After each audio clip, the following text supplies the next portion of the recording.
sa lahat. Ngayon, mag-unboxing ako ng gift na nakuha ko. So, yung iba, natanggal na sa balot sa excited namin. Naglulundag sa mga yung mga anak ko, kaguluhan. Alam mo naman, pag Christmas, nag-exchange gift ang mga bawat family. So, tinanggalan ko na ng mga wrap yung iba. So, ito yung nakuha ko na pinakagusto ko din. Ito,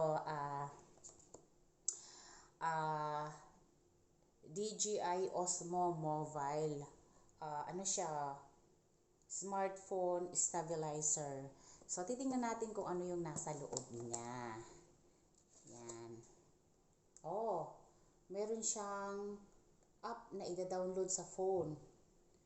Tsaka, tingnan natin yung mga features niya sa likod. Nandito, yan, oh. Meron siyang EX stabilizer. Magnetic design siya.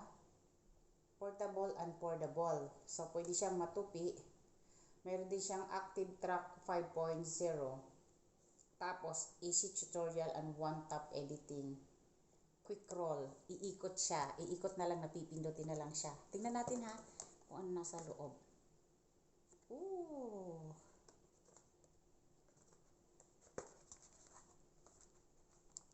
Ayan.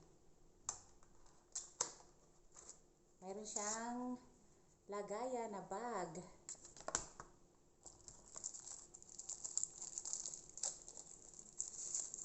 Tripod.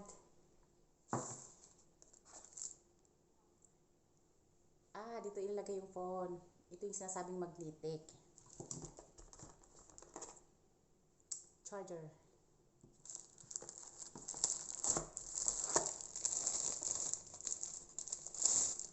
And ito. Ngayon, meron tong guide. Ay, papakita ko sa inyo kung paano siya buuin. Yun lang. Bye!